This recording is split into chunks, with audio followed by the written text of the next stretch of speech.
In the adventure playground, adults aren't even allowed, with saws and hammers and lots of junk. Growing up in the 1970s and growing up today are two completely different propositions. Cell phones, cable TV, and the internet have revolutionized what it means to be a child, which means kids these days are missing out on a slew of experiences that we all had back in the day. Welcome, I am Nostalgic Nick with Do You Remember? And today, as you might have guessed, we're going to be looking at 25 things that 1970s kids could do, but today's kids just can't. Be sure to hit that thumbs up icon if you enjoy our trip to the past, and subscribe to our channel for more retro content. But now, let's dig into both the good and the bad of being a kid back in the day. Ride in the back of cars on road trips. Ah, the 70s, when cars were built different, much sturdier. And also maybe parents played a little fast and loose with their kids' safety. But hey, either way, who can forget the majesty of driving cross country to grandma's and getting to play/sleep on a mattress in the back of mom's station wagon? Personally, I was one of 7 kids, so 2 of us just cozied up on the floor of our van and crossed our fingers. No, just kidding, Dad was a very safe driver. But I'm not sure parents today would let their kids take a nap on the back dashboard anymore.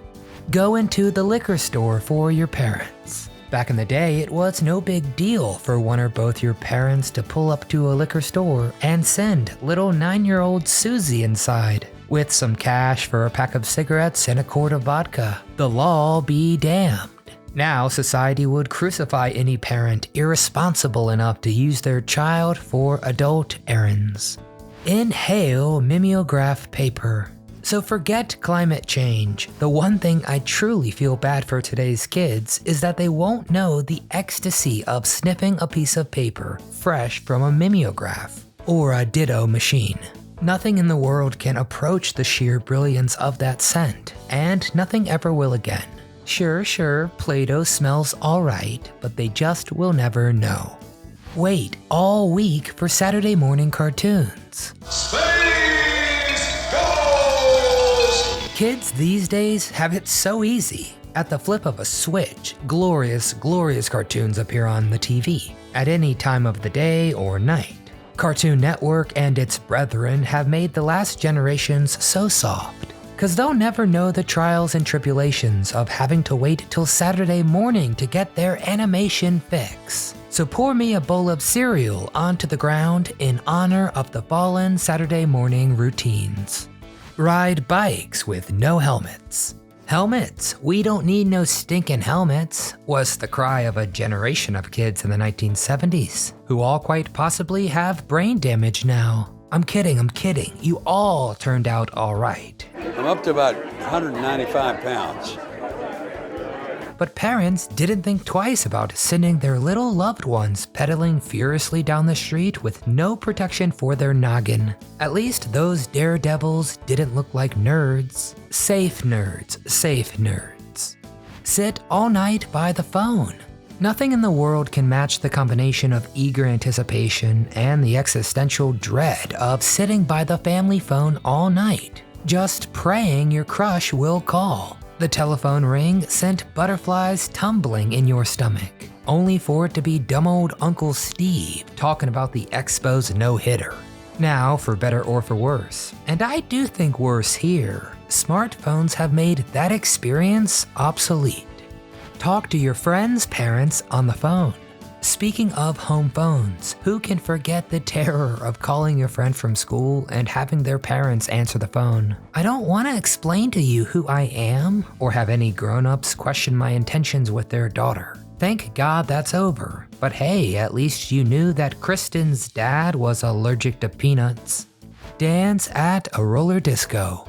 Who can forget zooming around an incredibly greased up wooden floor, 8 wheels spinning, bell-bottoms flapping in the wind, and the Bee Gees blasting over the speakers? I am, of course, talking about roller discos. Those ridiculous and insanely fun palaces of kitsch, where we would visit almost every Saturday night. Hitchhike. Wanna get to the arcade to meet your friends, but mom's at work and dad's playing golf?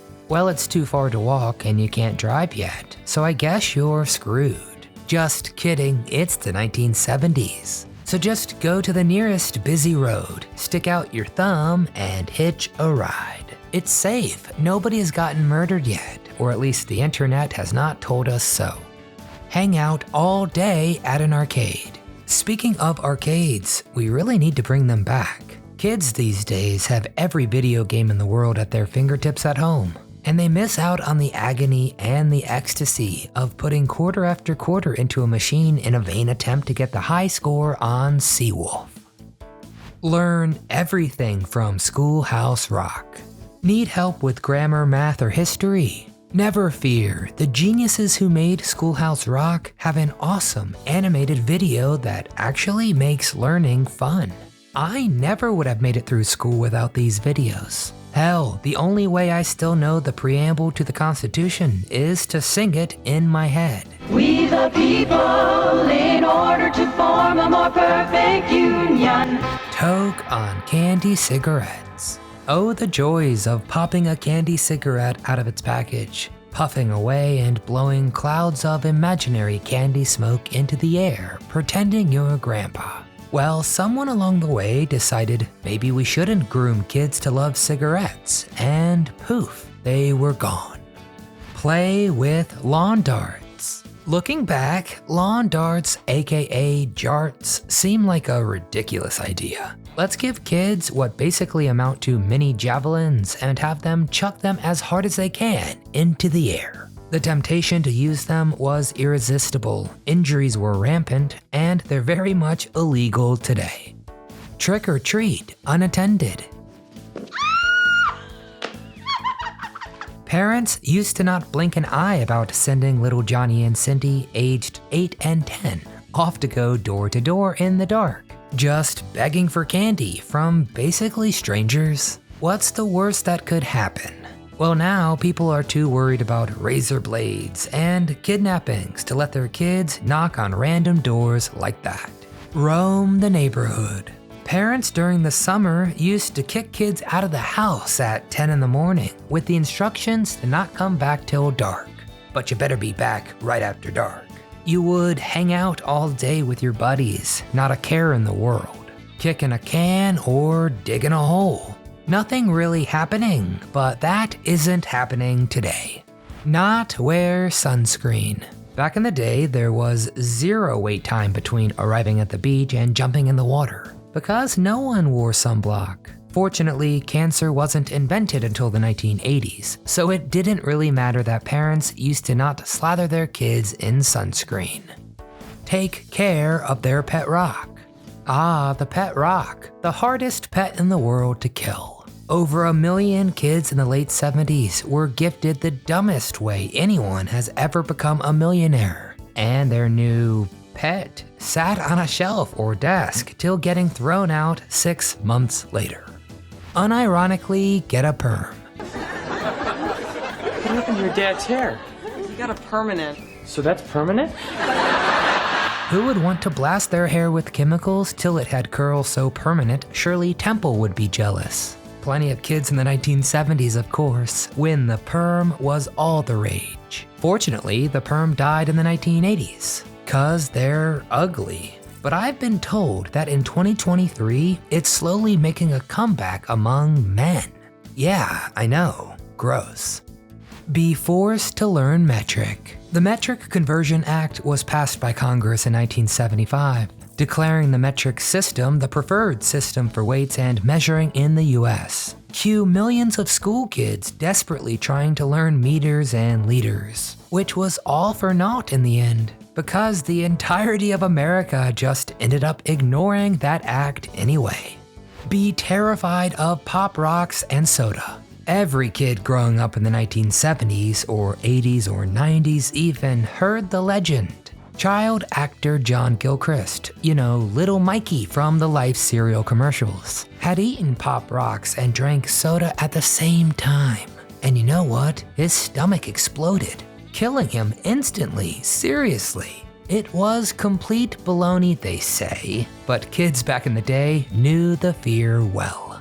Annoy everyone with clackers. Oh, clackers. Possibly the most annoying thing ever. 2 balls connected by a string that you would smash together, making the eponymous clacking sound. The only upside is that they could explode on contact, blinding anyone irritating enough to use them.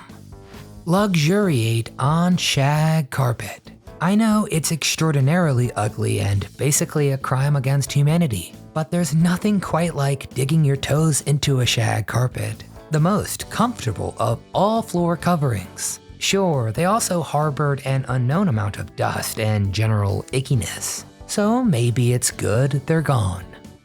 Iron your hair with a real iron.